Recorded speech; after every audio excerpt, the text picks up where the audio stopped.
نحمده ونصلي على رسوله الكريم اما بعد فاعوذ بالله السميع العليم من الشيطان الرجيم بسم الله الرحمن الرحيم فكلوا مما ذكر اسم الله عليه۔ سامعین گرامی، اللہ رب العزت ہر چیز کا خالق ہے اور کائنات میں جینے والے رہنے والے جتنے بھی جانور ہیں ان جانوروں کا خالق بھی اللہ ہے۔ اب جب خالق اللہ رب العزت کی ذات ہے تو ان میں سے کون سا جانور حلال ہے یا کون سا حرام ہے یہ فیصلہ بھی اللہ رب العزت ہی کریں گے۔ کسی اور کے لیے یہ کبھی بھی کسی طرح کا کوئی اس کو حق حاصل نہیں کہ وہ اپنی مرضی سے کسی جانور کو حلال کرتا پھرے اور اپنی مرضی سے کسی کو حرام کرتا پھرے۔ مشرکین مکہ کا طریقہ یہ تھا، اپنی مرضی سے بعض جانوروں کو حلال کر لیتے، بعض کو حرام کر لیتے، اور جب جانوروں کا خالق اللہ ہے، حلال الحرام کو بتانے والی اللہ کی ذات ہے، تو پھر جب حلال جانور کو ذبح کیا جائے گا تو نام بھی اس اللہ کا لیا جائے گا، اور جب اللہ کا نام لے کے ذبح کیا جائے گا فَكُلُوا مِمَّا ذُكِرَ اسْمُ اللَّهِ عَلَيْهِ، تو پھر اس جانور کو کھانے کی اجازت ہے۔ وَلَا تَأْكُلُوا مِمَّا لَمْ يُذْكَرِ اسْمُ اللَّهِ عَلَيْهِ، جس پر اللہ کا نام نہ لیا جائے اس جانور کو کھانے کی اجازت بھی نہیں۔ یہ جس خالق نے اس جانور کو پیدا کیا ہے اس خالق کا نام لیے بغیر کسی اور کا نام لے کے جانور کو ذبح کر دینا یہ سراسر ظلم اور شرک ہے۔ اور مشرکین مکہ اپنے چند جانوروں کو بتوں کے لیے اور ان بتوں کے مجاوروں کے لیے خاص کر دیتے تھے، اور یہ کہتے تھے کہ ان جانوروں پر کوئی سواری نہ کرے، اور جب ان جانوروں کو ذبح کیا جاتا تو ان پر اللہ کا نام نہیں لیا کرتے تھے، ان بتوں کا نام لے کے ذبح کرتے تھے۔ تو اللہ رب العزت نے اس بات کا تذکرہ کر دیا کہ جس جانور پہ اللہ کا نام نہ لیا جائے وہ جانور حلال نہیں ہے، وہ جانور حرام ہے۔ اور اسی طرح اس پارے کے اندر مشرکین مکہ کے بارے میں یہ بھی بتا دیا وَكَذَلِكَ زَيَّنَ لِكَثِيرٍ مِّنَ الْمُشْرِكِينَ قَتْلَ أَوْلَادِهِمْ، مشرکین مکہ جانور تو جانور تھے، بتوں کے نام پہ اپنی اولادوں کو بھی قتل کر دیتے تھے، اور اللہ رب العزت نے یہ فرما دیا قَدْ خَسِرَ الَّذِينَ قَتَلُوا أَوْلَادَهُمْ سَفَهًا بِغَيْرِ عِلْمٍ، وہ لوگ جو بتوں کے نام پر اپنی اولادوں کو قتل کر دیتے ہیں وہ بے وقوف ہیں، وہ جاہل ہیں۔ اور مشرکین مکہ کا طریقہ کار یہ تھا، چونکہ یہ صورت مکہ میں نازل ہوئی ہے، ساری ان کی قباحتیں اور ان کے جرائم اور ان کے گناہوں کا تذکرہ ہے۔ ان کا طریقہ یہ تھا کہ جب ان کی کھیتی ہوتی، کاشتکاری کرتے، مقرر کر لیتے کہ ایک حصہ بتوں کے نام کا ہے، ایک حصہ اللہ کے نام کا ہے۔ اسی طرح جب ان کی مادہ جانور بچے کو جنم دیتی تو مقرر کر لیتے یہ بچہ بتوں کے نام کا ہے، یہ بچہ اللہ کے نام کا ہے۔ لیکن اگر کبھی کبھار جو حصہ انہوں نے بتوں کے نام کا مقرر کیا ہوتا تھا اس میں کمی کوتاہی ہو جاتی، وہ فصل کم ہوتی، تو اللہ کے لیے مقرر کردہ جو حصہ تھا اس سے نکال کے اس میں شامل کر دیتے۔ لیکن اگر اللہ کے لیے مقرر کردہ حصے میں کمی کوتاہی ہو جاتی تو بتوں کے حصے میں سے نکال کے اللہ کے حصے میں شامل نہیں کرتے تھے۔ تو اللہ رب العزت نے فرمایا ساء ما یحکمون، کتنا برا فیصلہ کرتے ہیں۔ پہلی بات تو یہ کہ اللہ کے ساتھ انہوں نے بتوں کو شریک کیا اور غیر اللہ کو شریک کیا، یہ بھی شرک ہے، اور اس سے بڑا جرم یہ ہے کہ جب اللہ کے حصے میں کمی آتی ہے تو اللہ کے حصے میں بتوں کے حصے سے نکال کے مال نہیں شامل کرتے۔ اگر بتوں کے حصے میں کمی آتی ہے تو اللہ کے حصے میں جو مقرر کیا ہوا مال ہے اس کو نکال کے بتوں کے حصے میں شامل کر دیتے۔ تو یہ کس قدر برا فیصلہ ہے، شرک پر شرک، بے وقوفی پر بے وقوفی کرتے جا رہے تھے۔ اور اسی طرح کہتے کیا تھے وَقَالُوا مَا فِي بُطُونِ هَٰذِهِ الْأَنْعَامِ خَالِصَةٌ لِّذُكُورِنَا وَمُحَرَّمٌ عَلَىٰ أَزْوَاجِنَا، کہتے تھے یہ جو ہمارا جانور ہے نا، جو بچے کو جنم دینے والا ہے، اگر تو اس کے پیٹ میں جو بچہ ہے وہ زندہ پیدا ہو گیا تو یہ عورتوں پر، ہماری بیویوں پر حرام ہے، ہمارے لیے حلال ہے، اور اگر یہ مردہ پیدا ہوا تو ہماری بیویوں پر اور ہم پر دونوں کے لیے حلال ہے۔ اللہ رب العزت نے یہ فرمایا کہ یہ اصول اور یہ ضابطہ ان کو کس نے دیا ہے کہ بچہ ابھی جانور کے پیٹ میں ہے اور تم یہ فیصلے کرتے پھر رہے ہو کہ یہ بچہ اگر زندہ پیدا ہوتا ہے تو ہمارے لیے حلال ہے، ہماری بیویوں کے لیے حرام ہے۔ تو یہ اصول اور ضابطے انہوں نے اپنے بنائے ہوئے تھے۔ اور اس کے بعد اللہ رب العزت نے عشر کا تذکرہ کیا، وَآتُوا حَقَّهُ يَوْمَ حَصَادِ، کہ جس دن اپنی فصل کاٹو تو اللہ کا حصہ جو ہے وہ اس کو ادا کرو، اللہ کا حق ادا کرو، وہ عشر ہے۔ نبی علیہ الصلوۃ والسلام نے فرمایا فیما سقط السماء والعیون او کان عثریا العشر، فرمایا جس کھیتی کو آسمانی بارش یا چشمے سیراب کرے یا وہ خود نمی والی ہو اور خود ہی سیراب ہو جائے تو اس زمین سے 10واں حصہ جب فصل پکے گی کٹے گی اللہ کے راستے میں خرچ کرنا ہے۔ 10ویں حصے کا مطلب یہ ہے کہ ہر 10 من میں سے 1 من اور 100 من میں سے 10 من، 10واں حصہ اللہ کے راستے میں خرچ کرنا ہے۔ اور اگر وہ زمین سوقیہ بالنضح، اسے کنووں سے پانی کھینچ کر ٹیوبل کے ذریعے سے، مشین کے ذریعے سے پانی اس کو لگایا جائے محنت اور مشقت کے ساتھ، تو پھر اس میں نصف العشر، اس میں نصف العشر ہے۔ نصف العشر کا مطلب یہ ہے کہ ہر 20 میں سے 1 من اور 100 میں سے 5 من اللہ کے راستے میں خرچ کرنا ضروری ہے۔ اور یہاں ایک تصور کلیئر کر لیں، اللہ رب العزت نے جب یہ کہا کہ فصل کی کٹائی ہو تو حق ادا کرو، یہاں فصل سے مراد صرف گندم نہیں ہے۔ ہمارے ہاں بعض لوگ جب گندم کا سیزن آتا ہے تو عشر ادا کر دیتے ہیں، بلکہ اس سے مراد ہر ایک فصل ہے، وہ گندم ہو، وہ چاول ہو، وہ کوئی اور چیز ہو، جب وہ فصل کٹے گی اس میں سے 10واں حصہ اللہ کے راستے میں یا پھر نصف العشر اللہ کے راستے میں خرچ کیا جائے گا، ادا کیا جائے گا، اس مال کو پاک کیا جائے۔ نبی علیہ الصلوۃ والسلام نے جب یہ کہا کہ تمہاری کاشتکاری میں، کھیتی میں، فصل میں 10واں حصہ ہے یا پھر نصف العشر ہے، اس میں کسی بھی چیز کو مستثنیٰ نہیں کیا۔ جو بھی چیز زمین پہ اگے گی اس کو کاٹنے کے وقت اس کی ادائیگی ضروری ہے۔ اس کے بعد اللہ رب العزت نے اس پارے کے اندر اس بات کا تذکرہ کر دیا امت محمدیہ کے لیے، جو فضل اور کرم اور انعام کا تذکرہ کر دیا، من جاء بالحسنۃ فلہ عشر امثالها ومن جاء بالسیئۃ فلا یجزی الا مثلها، کہ جو بندہ بھی نیکی کرے گا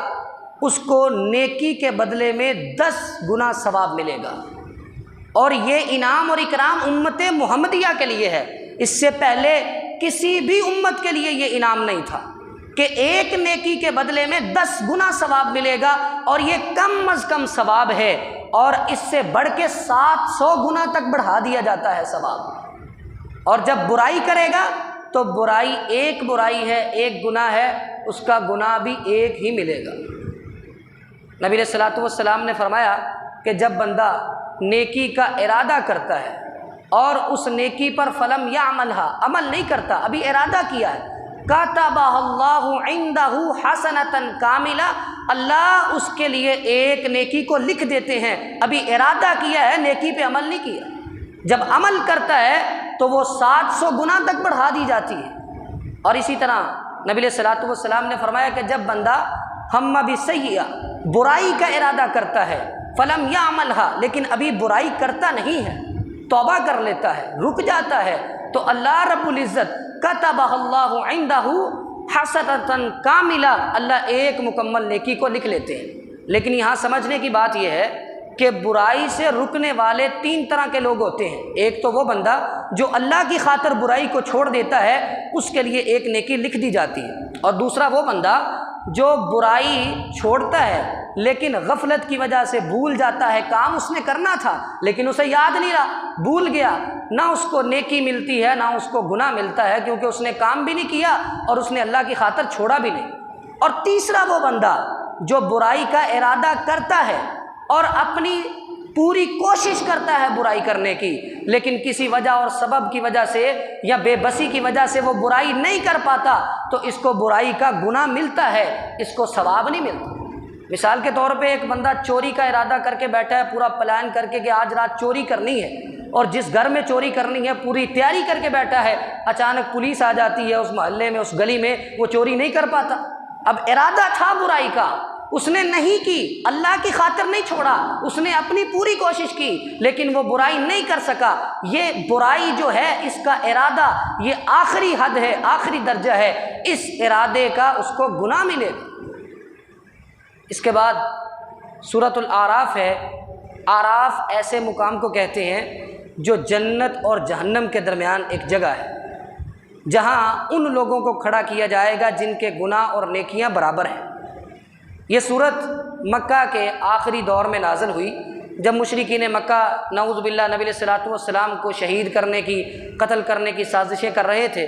تو اللہ رب العزت نے اس صورت کے اندر ان قوموں کا تذکرہ کیا جو سابقہ قومیں تھیں، اللہ کے نبیوں کو تکلیفیں پہنچاتی تھیں، ان کو اللہ رب العزت نے کس طرح تباہ و برباد کیا، ان کا تذکرہ کیا تاکہ مشرکین مکہ کو بھی کان ہو جائیں کہ اگر تم باز نہ آئے تو تمہارا انجام جو ہے وہ خطرناک ہوگا جس طرح ان لوگوں کا انجام ہوا۔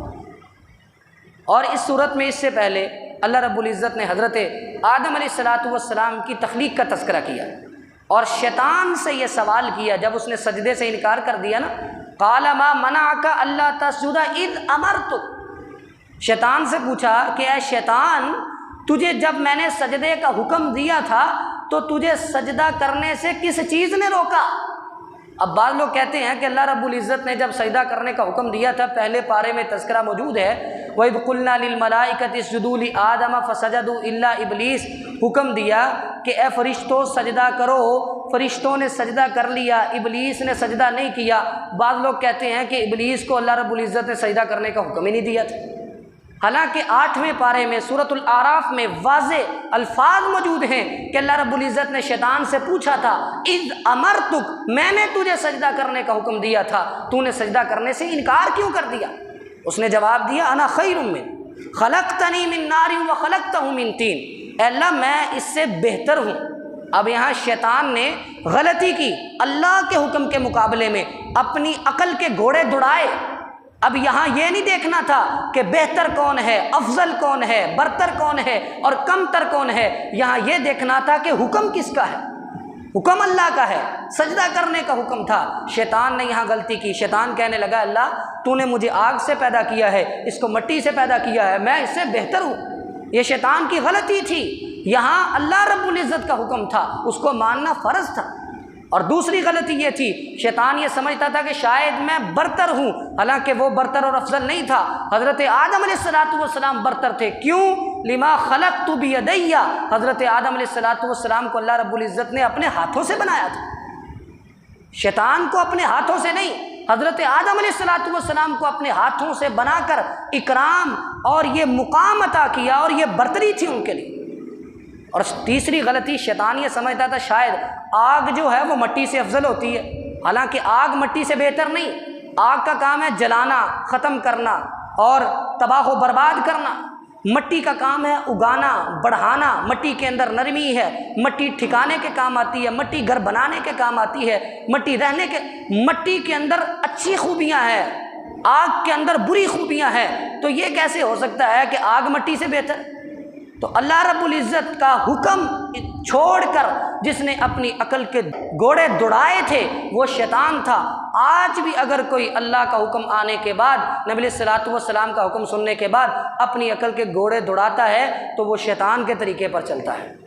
اور شیطان نے یہ دعویٰ کیا تھا ثم لآتینہم من بین ایدیہم ومن خلفہم وعن ایمانہم وعن شمائلہم ولا تجد اکثرہم شاکرین، یہ دعویٰ کیا تھا کہ اللہ میں تیرے بندوں کو دائیں سے، بائیں سے، آگے سے، پیچھے سے، ہر جانب سے آ کے گمراہ کروں گا اور تیرے اکثر بندے تیرا شکر ادا کرنا چھوڑ دیں گے۔ اور حضرت آدم علیہ السلام کو ورگلایا اور ورگلا کے اس درخت کا پھل کھانے پر مجبور کیا جس درخت کا پھل کھانے سے منع کیا گیا تھا۔ حضرت آدم علیہ السلام کو اللہ رب العزت نے جنت میں بھیجا اس لیے، ٹریننگ کے لیے کہ یہ جنت ہے، تم نے دنیا میں جا کے اگر اچھے کام کیے، اللہ کا حکم مانا تو اس جنت میں ہمیشہ ہمیشہ کے لیے آ جاؤ۔ اور جنت میں حلال و حرام کی ٹریننگ بھی دے دی کہ جنت کی ساری نعمتیں حلال ہیں، ایک درخت کو منع کر دیا وہ حرام ہے۔ اس کا مطلب کیا ہے کہ دنیا کے اندر بھی تمہارے لیے ہر چیز حلال ہوگی، چند چیزیں حرام ہوں گی، ان سے بچنا پڑے گا۔ اور شیطان نے انہی چیزوں کو کھانے پر تمہیں مجبور کرنا ہے، یہی شیطان کا کام ہے۔ حضرت آدم علیہ السلام سے جب غلطی ہوگی تو اللہ رب العزت نے، چونکہ پہلی غلطی تھی، اس سے پہلے کبھی غلطی نہیں ہوئی، معافی مانگنے کا طریقہ بھی نہیں آتا تھا، اللہ رب العزت نے خود طریقہ سکھایا۔ فَتَلَقَّىٰ آدَمُ مِن رَبِّهِ كَلِمَاتٍ فَتَابَ عَلَيْهِ، کچھ کلمات سکھائے، وہ کلمات کیا تھے؟ رَبَّنَا ظَلَمْنَا أَنفُسَنَا وَإِن لَّمْ تَغْفِرْ لَنَا وَتَرْحَمْنَا لَنَكُونَنَّ مِنَ الْخَاسِرِينَ، اور خود توبہ بھی اللہ رب العزت نے قبول کر لی۔ اور اس پارے کے اندر اللہ رب العزت نے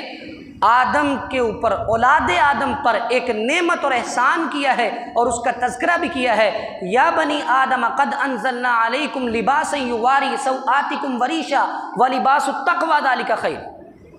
اے ابن آدم،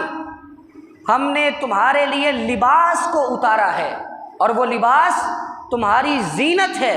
وہ لباس تمہاری شرمگاہوں کو چھپاتا ہے، وہ لباس تمہارے لیے زیب و زینت کا سبب ہے۔ یہ لباس ایک ایسی نعمت ہے جو اللہ رب العزت نے اپنی تمام مخلوقات میں سے صرف انسان کو عطا کیا ہے۔ شیطان کو بھی لباس نہیں ملا، شیطان کو اس بات کی چڑ تھی، اس بات کا غصہ تھا، اس بات پر حسد تھا کہ یہ لباس اس کو مل گیا ہے، اور اس نے آدم علیہ السلام سے غلطی کروا کے اس غلطی کی پاداش میں سیدنا آدم علیہ السلام کا لباس ہی اتروایا تھا۔ لا یفتننکم الشیطان کما اخرج ابویکم من الجنۃ ینزع عنہما لباسہما لیریہما سوآتہما، وہ چاہتا تھا کہ ان کی شرمگاہیں ننگی ہو جائیں، لباس اتر جائے۔ یہ شیطان کا کام ہے۔ شیطان نے پہلے دن سے انسانیت کو ننگا کرنے کی، برہنہ کرنے کی، ان کے لباسوں کو اتروانے کی کوشش کی۔ اور نبی علیہ السلام نے فرمایا، نساء کاسیات عاریات ممیلات مائلات رؤوسہن کاسنمۃ البخت المائلہ لا يدخلن الجنہ ولا یجدن ریحہا۔ آپ علیہ السلام نے فرمایا، جہنمی عورتوں میں سے کچھ عورتیں ایسی بھی ہیں، ان کا وصف یہ ہے کہ انہوں نے لباس پہنا ہوتا ہے، لباس پہننے کے باوجود ننگی ہوتی ہیں، اتنا باریک، تنگ اور چست لباس پہنتی ہیں کہ لباس پہننے کے باوجود ننگی ہوتی ہیں۔ یہ شیطان کے بہکاوے میں آتی ہیں۔ شیطان کا تو ہدف ہی یہ ہے کہ انسان کا لباس اتروایا جائے۔ اور مشرکین مکہ کعبہ کا جب طواف کرتے تھے، دنیا داری کرتے تھے، لباس پہنتے تھے، جب طواف کعبہ کے لیے آتے تھے لباس اتار دیتے تھے۔ یہ شیطان کا بہکاوا تھا۔ وَإِذَا فَعَلُوا فَاحِشَةً، جب وہ یہ کام کرتے تھے، وہ کہتے تھے جی دیکھیں، جن کپڑوں کو پہن کے ہم گناہ کرتے ہیں، ان کپڑوں کو پہن کے ہم طواف نہیں کر سکتے، ہم ان کپڑوں کو اتار دیں گے کیونکہ ہم نے ان کپڑوں میں گناہ کیے تھے۔ اور جب ان سے پوچھا جاتا یہ کام، یہ طریقہ تمہیں کس نے بتایا؟ کہتے ہمارے آباء و اجداد ایسے کرتے تھے۔ اور ساتھ یہ بھی کہتے واللہ امرنا بہا، اللہ نے بھی اس بات کا حکم دیا ہے۔ اللہ پر بھی الزام لگا دیا، جھوٹ بول دیا۔ اللہ رب العزت نے ان کا رد کیا، قل ان اللہ لا یأمر بالفحشاء، ان سے کہہ دیجئے کہ اللہ فحاشی کا حکم نہیں دے سکتا۔ یہ تمہاری اپنے کیے ہوئے جرم اور اپنے کیے ہوئے جو بہانے ہیں، شیطان نے تمہیں ورگلایا ہے۔ تو اللہ رب العزت نے انسان کو لباس عطا کیا ہے۔ یا بنی آدم خذوا زینتکم عند کل مسجد، تو یہ زینت جب مسجد میں آؤ تو اس زینت کو اختیار کر کے آؤ۔ عیسائی یہ کرتے تھے، پھٹے پرانے کپڑے، رہبانیت، وہ سمجھتے تھے کہ جتنے پرانے پھٹے کپڑے پہنیں گے اتنا اللہ کے قریب ہوں گے۔ اللہ رب العزت نے مسلمانوں کو حکم دیا کہ جب مسجد میں آنا ہے تو اچھا لباس، صاف ستھرا لباس پہن کے آنا ہے۔ آخری بات، جو لوگ جنت اور جہنم کے درمیان کھڑے ہوں گے آراف مقام پر، جن کی نیکیاں اور گناہ برابر ہوں گے، اللہ رب العزت ان کے ساتھ کیا معاملہ کرے گا؟ جب وہ جہنمیوں کو دیکھیں گے، جہنمیوں کو بلائیں گے، مخاطب کریں گے اور یہ کہیں گے بتاؤ تمہاری جائیداد، تمہارا مال و دولت، تمہاری چودراہٹ تمہارے کچھ کام آئی ہے؟ دنیا میں تو تم کہتے تھے کہ ان غریبوں کا کچھ نہیں بننا، یہ اللہ کی رحمت کے مستحق نہیں ہے، یہ جنت میں نہیں جا سکتے۔ آج تم خود جہنم میں جا رہے ہو، وہ غریب لوگ، وہ فقراء اور مساکین جنت میں جا رہے ہیں، بتاؤ کیا جواب ہے تمہارے؟ تو جب یہ جہنمیوں کو دیکھیں گے نفرت کا اظہار کریں گے، جب یہ جنتیوں کو دیکھیں گے تو خوشی اور مسرت کا اظہار کریں گے۔ تو اللہ رب العزت ان کو دیکھ کر، ان کے اس طریقے اور عمل کو دیکھ کر کہ یہ جنتیوں کی طرف دیکھ کے خوش ہو رہے ہیں اور جنت میں جانا چاہتے ہیں، اللہ رب العزت ان لوگوں کو بھی جنت میں بھیجنے کا فیصلہ کر دے۔ اللہ سے دعا ہے کہ اللہ تعالی ہمیں کتاب و سنت کو سمجھ کر عمل کرنے کی توفیق عطا فرمائے۔ وآخر دعوانا الحمدللہ رب العالمین۔